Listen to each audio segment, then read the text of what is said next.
morning, Steve Free in Chicago with the morning grain comments. Well, it's Thursday. Hope everybody is staying cool in the heat. Looks like we'll get some rain. The kind of moderate temperatures down. The 8 to 14 day calls for normal to below temps and normal rainfall for much of the Midwest. Overnight, we've got beans up 4 cents, corn up 2, and wheat up a penny. Outside markets, the stock market's a little bit lower. Dollars higher, crude's higher, and gold is lower.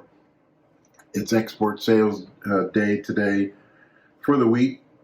Expectations 250 to 500 metric tons versus 499 last week.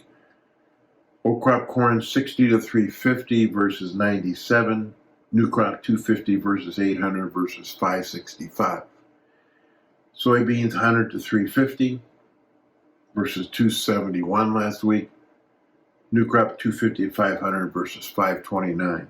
Meal, old crop 150 to 300 versus 356. New crop 100 to 250 versus 174.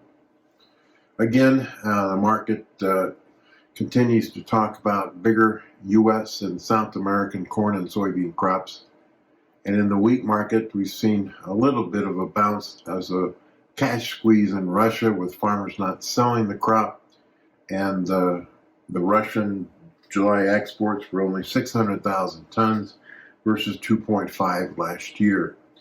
North Dakota Wheat Tour ended estimating the North Dakota spring wheat yield of 47.1 versus 53.7 last year, and a 5-year average of 47.5.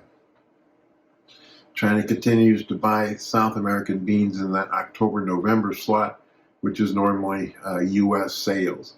And Secretary of Treasury is heading for Stockholm to meet with his Chinese counterparts on Monday and Tuesday to try to work on some kind of early stage of talks about trade deal.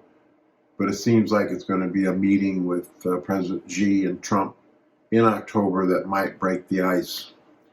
We see that the government seems to be advancing with plans to reduce high fructose corn syrup in food products, but the news out of Coca-Cola was it does not suggest a complete replacement of everything with cane sugar.